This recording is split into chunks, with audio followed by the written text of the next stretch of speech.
is going on, and welcome to episode 2 of the Game Time Podcast. I'm one of your hosts, Snowbike Mike, and of course, I am joined with Tom Bach. What up, Tom? How you doing, Mike? How's your night going? I'm feeling great, Tom. It's great to be back here in the studio with you, recording another awesome podcast, and it's just great to hang out and chat with you, Tommy. Dude, it's the best, man. Ever since we did the first episode, I've been thinking about doing the second one. Finally got my headset hooked up where people can hear me, hopefully. But, man, there's nothing better than sitting around and shooting the breeze with you and catching up on what we did this last week. No doubt, Tom. So we just want to start off the show really quick by saying thank you to everybody that watched, that listened to the podcast from last week. Episode 1 was a ton of fun. It was a lot of work coming in and making it all happen. But you know what? We grew. We had a lot of fun. And thank you guys for watching, commenting, anything that you did. Thanks for the feedback. Tom, you got anything to say? Yeah, same. You know, it's important to get the feedback, right? You and I are doing this just because it's a fun thing to do for you and I, sit down and talk about this stuff. But would love for people to keep commenting. Feedback is always great for us to figure out what we want to do next, and hopefully do something that people enjoy sitting down for a half hour a week and checking out. So the more you guys can give the feedback, the better it's going to be, hopefully for us in the long run. So keep it coming. Definitely, Tom. That's a great way to start it. As well, I want to give a quick shout out. Thank you to That Fake Tracy Henderson, and the whole Henderson family for this awesome Snowbike Mike / Gatorade mug right here. Love it so much. Thank you for that one. You're going to see a lot of it. Dude, that is the coolest thing ever. When you showed me that, I was truly, truly blown away by that. That is like one of the greatest things you could have ever gotten. Tracy, man, good on you, brother. Shout out to that family, making me feel like a rock star. So absolutely, let's jump into episode 2. Topic 1 is going to be kind of a round out of what we've been playing this past week because, man, a lot of new games have come out. It's been a wild couple of days here, so it's time just to kind of talk about what we've been playing, little hands-on impressions right now. So let's start the show off with that. Tommy, to start off this topic, you and I have played some Sea of Thieves from Rare on Xbox One, and oh boy, I've had a lot of fun. What'd you think, Tom? Yeah, I'd love to kind of hear. You've played quite a bit more than I have. We had one really, really fun night together doing it. We're just kind of figuring everything out, right? And there's the interesting thing about that game, it kind of throws you in, and you do have a lot of stuff you got to figure out, which is really cool, right? There didn't kind of hold your hand. But I don't know how many hours we played that night. I want to say probably 2 or 3. And so we got into some crazy stuff. We robbed some fools and stole some stuff, and yeah, we did. Tried to do some crazy stuff. But we didn't really get into.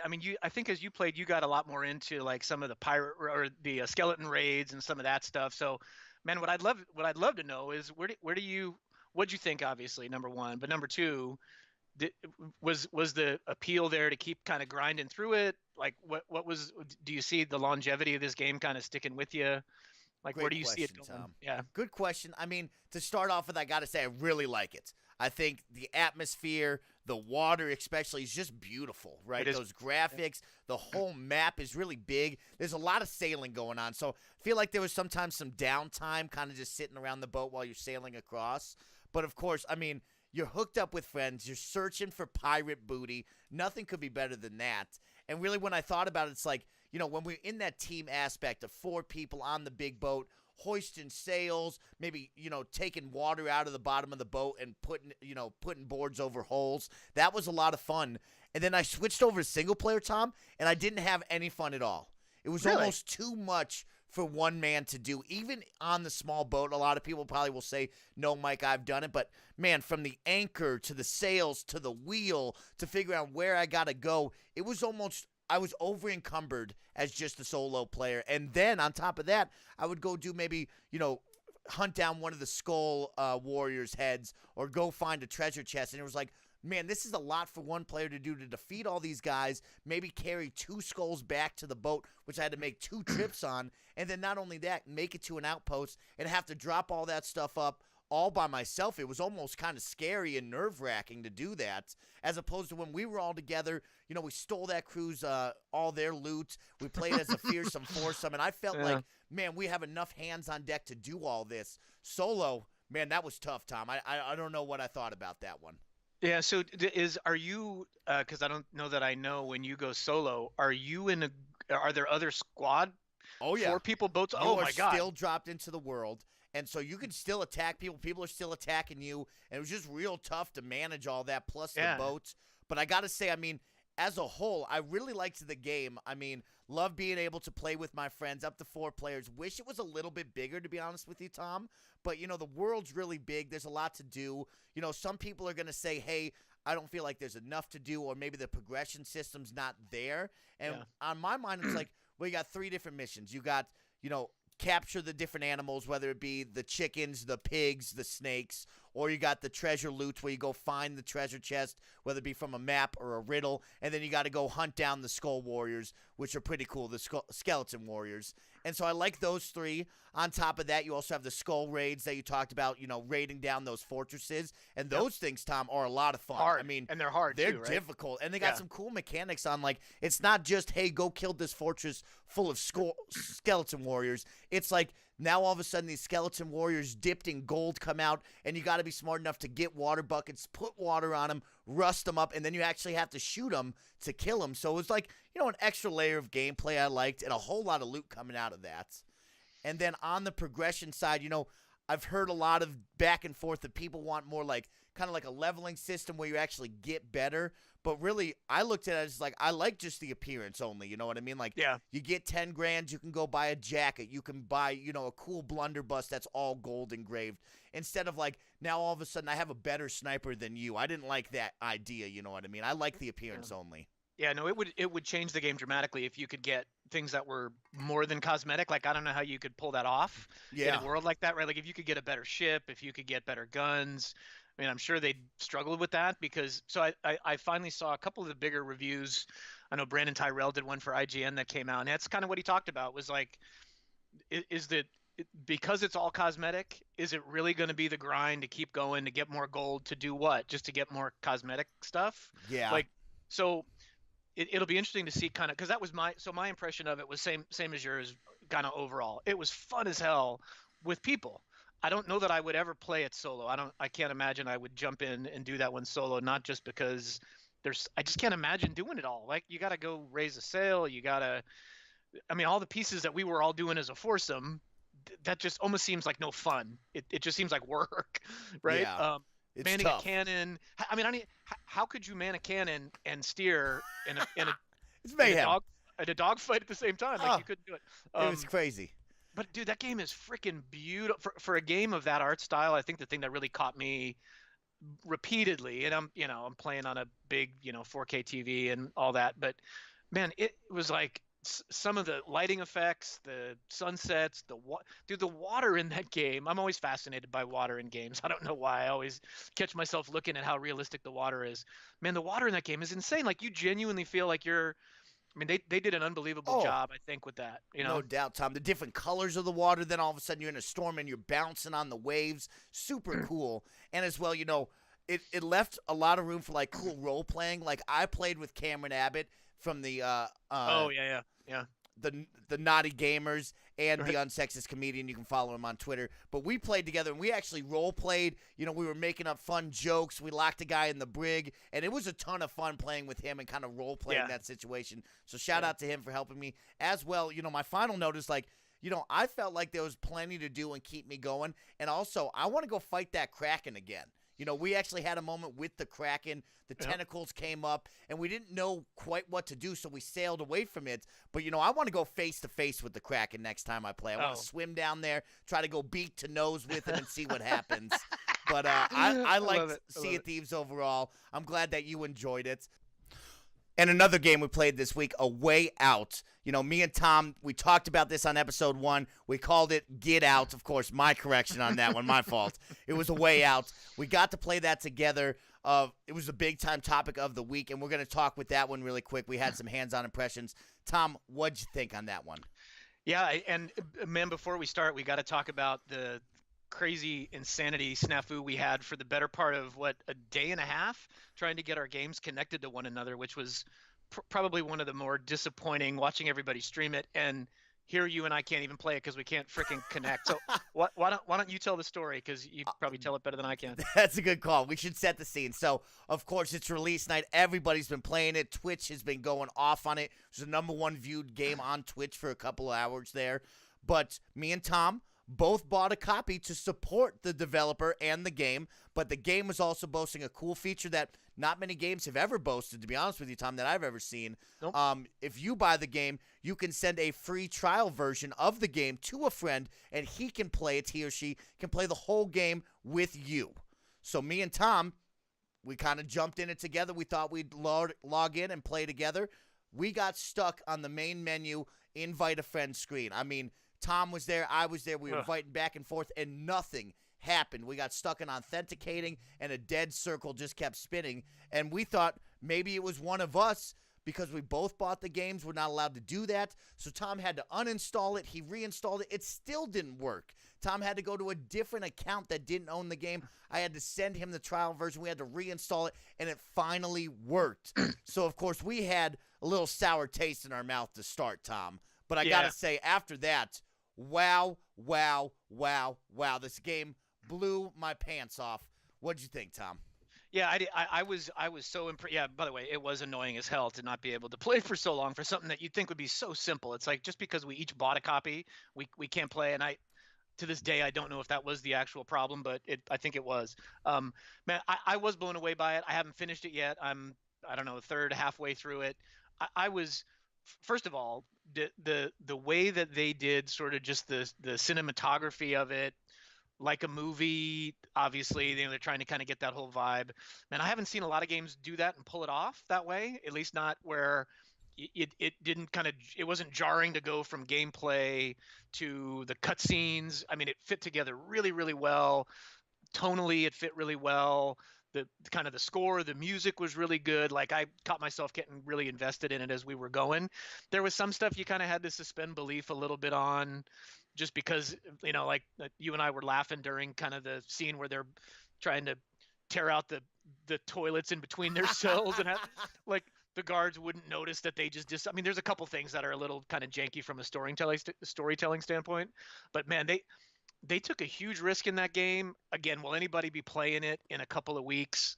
I don't know. That's a great question, Tommy. Right. Will I play it again myself after I'm through it?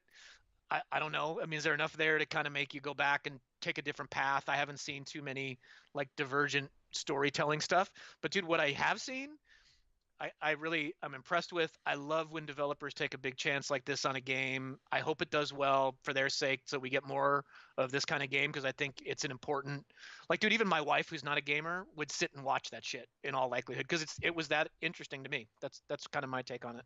Totally, Tom. I agree. And, the part that I was wowed about, I loved the storytelling, but to have the co-op split screen right down the middle and me to see you and you to see me in real time, us to have two different conversations or be able to listen to the other person's conversation, and for it to flow so seamlessly was pretty wild. I mean, that really blew me away there, and I think that's what drew me to it, of like, not only is the story really cool and it grabs you right off the start, but like, man, that cool split screen mode is actually, it's wow. Like, that's really cool. So, loving A Way Out. Can't wait to play more with you. Of course, we'll talk more about that as we beat it. Did you finish, by the way? I know you're playing with No, I'm stuck with you. I haven't gone any further. You and I are still in the prison. Good. We're trying to break out. And we're two bros getting out of ourselves. It's been a fun time with that one. Yeah, good. All right. And so now we're going to kind of diverge. You and I have played a couple of different games to wrap up this topic. So I'll start off. I played Attack on Titan 2 on PS4. And I actually got to say, man, I really like it. Didn't play Attack on Titan 1. I'm on to Attack on Titan 2, just jumping in. Got it for free from a friend on GameShare. And, man, that is a whole lot of fun, Tom. It's got the cool anime story elements. It kind of drops you in with the three main characters of Eren Yeager and his two friends. And you're kind of cadets. You go through some training. And then you jump in. Now, all of a sudden, you're fighting Titans. And, man, it's gory, it's fast, it's fun, it's violent. It's everything that I'm kind of looking for from a cool anime game like that. And the movement and the attacks are really cool, Tom. It's almost similar to like Spider-Man with the web sling, but of course they got their big harnesses on, and they're kind of shooting different areas, and you're flying around the map, and you get up next to the Titan, and you attack it on the back of the neck to kill it. and it leads for a lot of fun gameplay with that as well. They drop in more like teammates with you, so you can actually, coordinate attacks with your teammates. You have 4 different people. There's also like a friendship meter where if you grow with your friends and you say the right things during dialogue or you fight different missions with them, they actually grow with you and you get different bonuses with them. So it's got a cool extra layer on that. Little open world. I got to say, I really like Attack on Titan 2, Tom. Good. Is there any game you can think, as you were going through that, I haven't played any of it. I've watched a little bit of the anime. I know a little bit about it, but there was a couple games that kind of came to mind, and I was going to ask you if there was any other game that was close. It sounds, if you ever played Freedom Wars on Vita, it's kind of got that same. A big group of people go out and kind of fight larger things. There's a game coming out, I think, in about a week called Extinction, that if you haven't seen, you should probably go check out some YouTube videos for. It's kind of that Shadow of the Colossus idea of something much smaller killing a giant titan of some kind, or Colossus, right? Which I'm kind of interested, actually, because I think it comes out like on the 10th of April. You should check that out if you haven't. But my question was, is there any other game you've played that's even close to what that, because that game kind of snuck up on me, to be honest. Like, I didn't know there was going to be an Attack on Titan game, and I certainly didn't expect it to be good, or this good if there was. It's reviewing great. Like, everybody I've talked to really seems to dig it. So what is it most like that you've played? Anything else? That's an interesting question, Tom, because I haven't played Freedom Wars on my Vita. But I would almost say it's similar to like Dark Souls, of like, here's a giant boss and you really got to use movement to get around it. Some people might not compare it to, but like that's the closest feeling to me of like, man, I got to dodge around this guy. I got to get the right spots to hit him. And also, the added layer of coordinating attacks was really fun. It's a little hard on the motions of like, you lock in attack with right bumper or R1 on PlayStation 4, and then L1 is to coordinate your attack. So you're kind of using a lot of your thumbs and index fingers moving all around. But I am enjoying it a lot. I'm already 2 hours in, and I think I'm going to continue on with this one. So I'm liking it. Attack on Titan 2. And it's single player only, though, right? Even though you get, I think there is a multiplayer process. It might not be the story, but I think there's more of like a, kind of like that Batman Arkham Knight where you would drop in with a friend and kind of like a challenge zone, we'll call it. I think that's what they have for multiplayer. Haven't tried that yet, though. Who the developers? Who did we look that up? Who that was? I looked that one up. Let me take a look right there. That is Omega Force and then KO Tecmo. Wow. So yeah, boy, and Tecmo. I mean, God, that's an old company, right? That I don't know what their most recent kind of development. That's cool, man. I love when you get a game like that that's just randomly. I mean, we were talking about before we started recording how many games have come. I mean, you get this crazy lull after Christmas, right? And every year I get frustrated with the size of the backlog of games that I get out of Christmas, and it pisses me off that developers and publishers mainly, the allure of Christmas, they cram everything out. People who are avid gamers like you and I that want to check everything out, you get slaughtered. You can't play everything. Dude, I still haven't even played Call of Duty World War II campaign, which I've been dying to play. I haven't played Evil Within. I haven't played the Dishonored DLC. Like, I've got this massive list of shit that I want to play. I thought I would kind of get through it, and then, like, we laughed about PUBG kind of took us over. But all of a sudden now you hit March, and every game that has come out that I was just looking through Metacritic is reviewing like 75 and up. Obviously, Far Cry out today, so by the time this posts, it'll be 3 days in, which we'll talk about later. But man, there's just like a stable of really, really high quality games that all hit at once again, and so the backlog that I have is never going to get touched. Apparently, it's going to constantly growing. Is right, Tom. Constantly it's funny growing. It's killing you say that because now it's your turn, and I know you have like 3 games you're going to talk about. So why don't you run us through that? Yeah, I'll hit on 3 that at least have consumed some hours for me besides the Sea of Thieves that you and I've played in and A Way Out. I spent a lot of time with Burnout Paradise this week, which people who are Burnout Paradise fans remember that game from back in the day. Man, that game is just so special in such a unique genre of that arcade racer way. I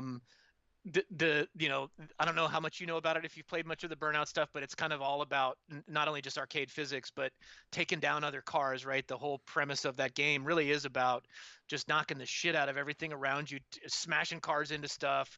Really cool kind of physics when you blow stuff up, right? Like challenges to take down multiple cars as well as win races. Man, the game's just a blast. Like, it's one of those games you can sit down and think you're going to play for 30 minutes. Like you were talking about sitting online playing these games for way longer than you expected when you started. Burnout Paradise is definitely going to be one of those games I could play for hours and hours and just keep having a ball with it, man. It's a fantastic game. And it ported, shouldn't say ported, I guess it's way bigger than that. As a re-release remaster, they did a great job with it, man. It looks good. It plays good. It's everything you could expect if you were a Burnout Paradise fan back in the day.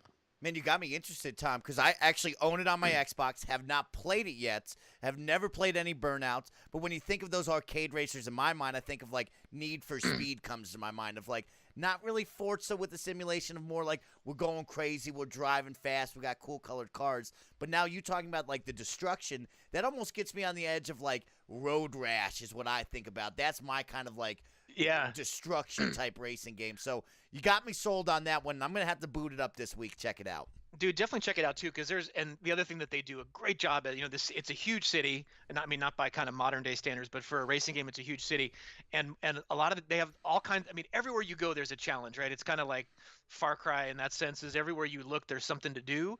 But there's, one of the big challenges that I love is there's these billboards everywhere, and you're supposed to smash through the billboards, but you'll see some, which I love game design like this, and there's a lot of games that pull this off really well, where you have no idea in a million years how you could possibly ever get to that billboard.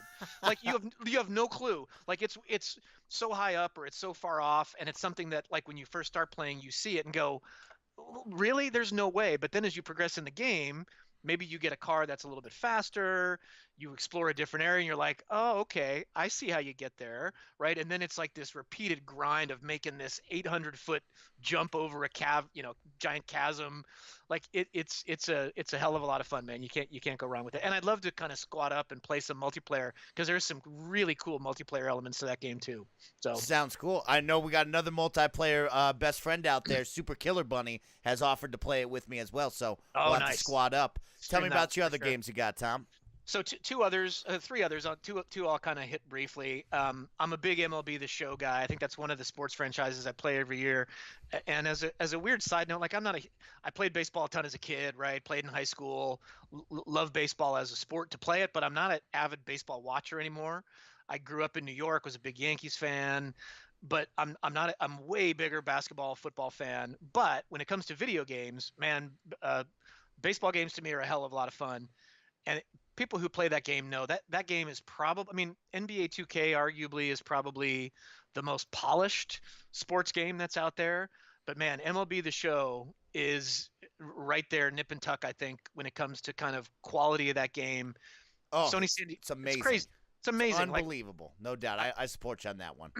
I had my wife walk through the room like, can you even tell this isn't a real baseball broadcast? Like, if you just glance up at it, because you can't. They've done such an amazing job. Now it's HDR 4K. It's almost mind-boggling to watch that game. Even if you just turn it on and watch like the demo mode and watch a game in the background, the little shit that they put into that game. And I guess, look, Sony San Diego's been doing that game. I don't remember what the first one was, but it's a hell of a long way back. And so for them to find ways to kind of iterate every year and add something that's not gimmicky, right, to make the game better, they just keep refining it and refining it and refining it. And maybe at some level there's not a ton of crap. I read a bunch of the reviews and everybody's like, yeah, they can't really do much more with it. But I think that's okay, because that game is it's so special, man. It's fun.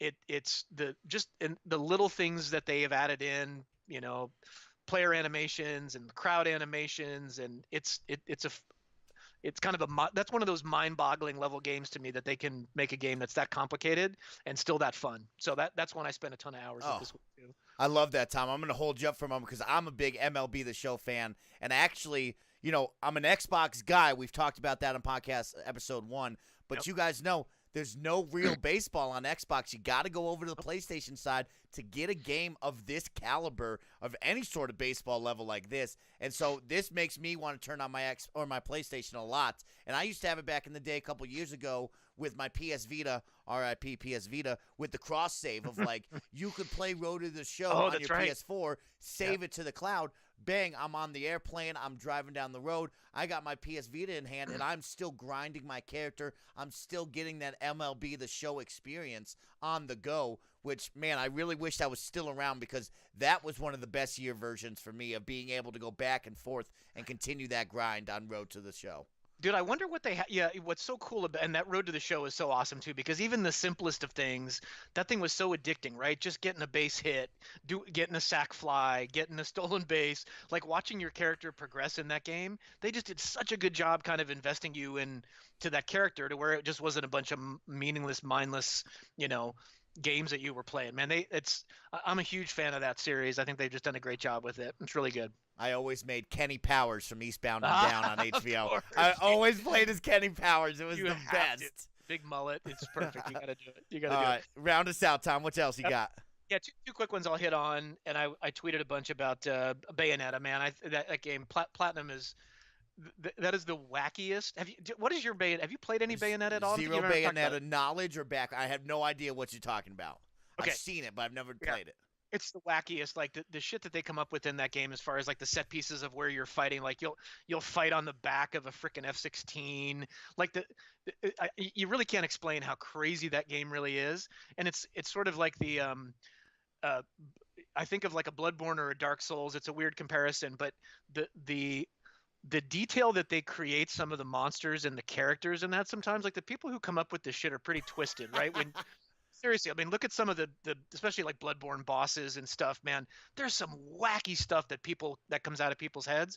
Bayonetta is, to me, like the ultimate, and it is Japanese, right? So it's Platinum. So it's got a very, I don't say anime, but it's got that kind of Japanese JRPG look to it. And it's a combat game, right? It's just straight up fast paced, like Devil May Cry is probably the closest thing I can kind of compare it to combat style wise. But dude, if you haven't played it, it's like hypersexualized without going over the top, right? Her costume is basically her hair covering her body, and she does shit where she'll be, kind of briefly naked when she's doing stuff. Dude, it's fluid, it's fun. So I've been playing a lot of Bayonetta 2, really dig that. And it's on my Switch, right? These are all Switch ports, we'll call this. Correct. And they ported it, and it runs as smoothly on the Switch. There's no technical issues that I can see. I finished Bayonetta 2 when I was on a business trip last week and loved it, dude. It's one of those, I don't say mindless, because it can be pretty difficult. There's a lot of difficulty levels you can set it at, and there's people at it that are just amazing at it, right? That can, like all those games, you're trying to get the highest rank in combat, S all the way down, right? Everything kind of grades you as you go, so you can make it as hard or as easy as you want it. But dude, you got to check it out on your Switch. It's definitely worth playing. And then the other Switch game I've been playing too is the new Kirby game, which I don't have a huge Kirby nostalgia, so maybe that's part of what this is for me. I've played all the Kirby games, I think most of them, if not all of them. I play some with my kids. I'm a Kirby fan, I guess, kind of in general, but man, this game is just not grabbing me. I struggled with it. I booted it up on Saturday. I played it for like probably 3 or 4 hours. The brief premise of it is it's sort of like a 4-player game. You've got yourself, and then you've got 3, and I assume you could play it with 3 people, but I haven't actually checked if you have to have everybody in the room. But there's 4 characters on the screen at once, 3 CPU controlled, and you. They all have different abilities. Maybe a guy that does fire, a guy that does ice, a guy that does something different. And it's a cool premise because you kind of combine abilities of people, so you can mix any of the 2 together that you want. But man, there's just a lot going on the screen. It's a little hard to keep up with. I know people are going to kind of slam on me for this because it's reviewed really well and it's fun, but I guess it's just one of those with all these other games out right now. It didn't grab me at all. I'm sure I'll go back to it at some point and kind of play around with it. But yeah, not been overly impressed with Kirby this go around. Interesting, Tom.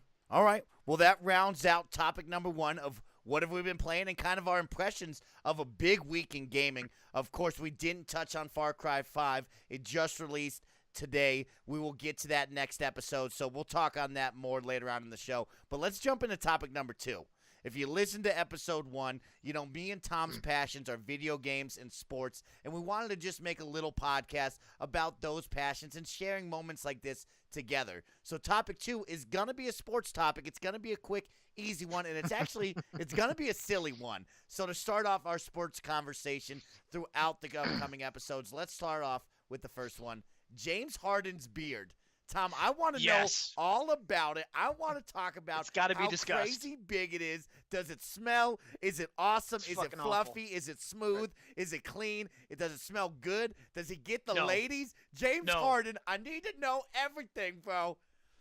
Dude, there's so much here with that thing. Like it's crazy to think about that guy doing what he does with that giant, awful, horrifically hot, sweaty.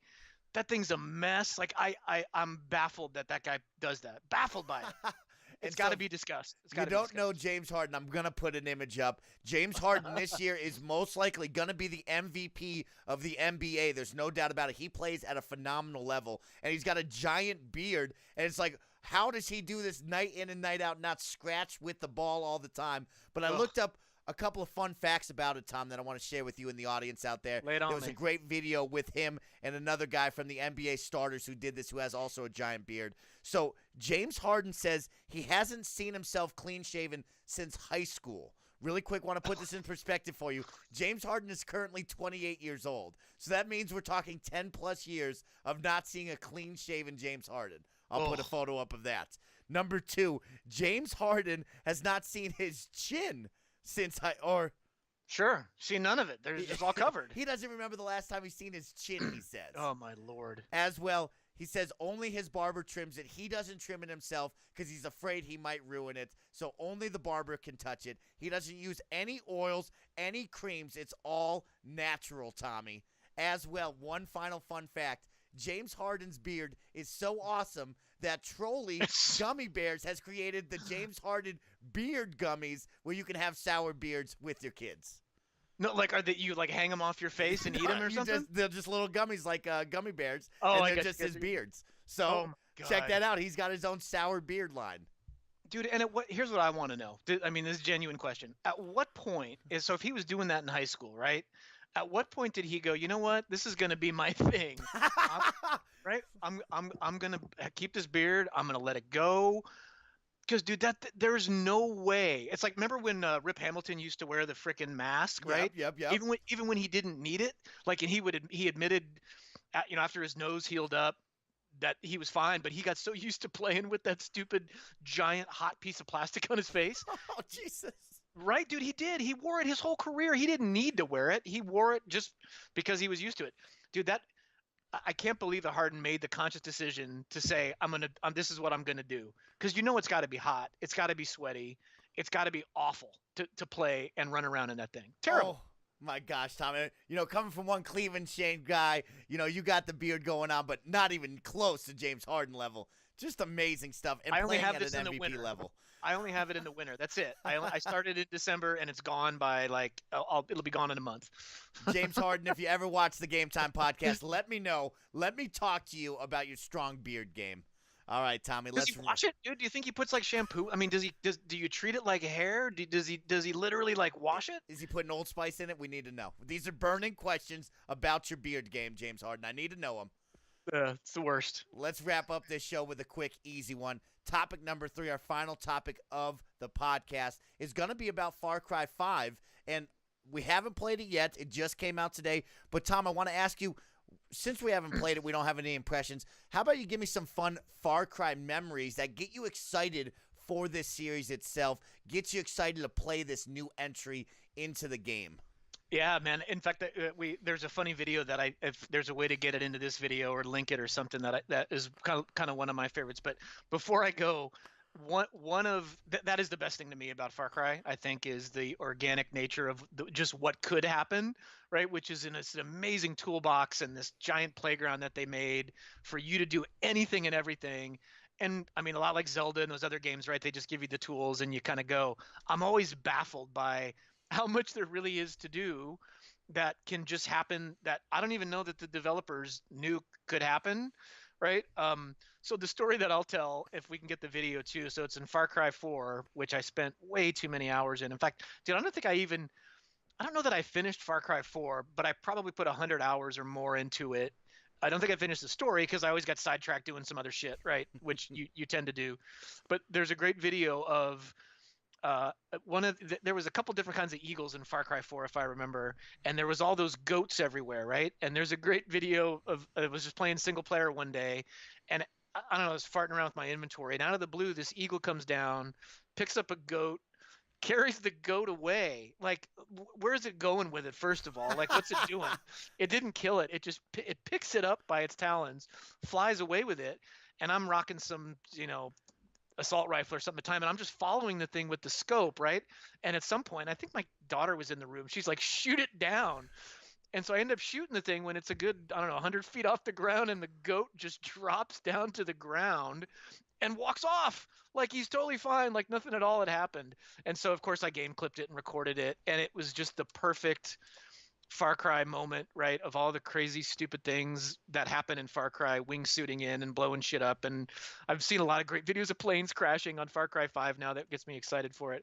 But that's the one that kind of sticks out the most for me. What about, did you have any What an crazy awesome story, Tom. Mine's a little bit different. You talk about the organic nature of the game, and that is so totally fun to me. I think of Far Cry 3, the big-time villain, Voss. Everybody loves him. Everybody talks about him. But for me, it's Far Cry 4 and the two guys, Yogi and Reggie, the drug trippers, as I like to call them. The trippers, Every time you saw them, they gave you something to smoke on, and all of a sudden you would go into drug tip mode. And I loved each and every one of those interactions, the different little crazy trippy gameplay.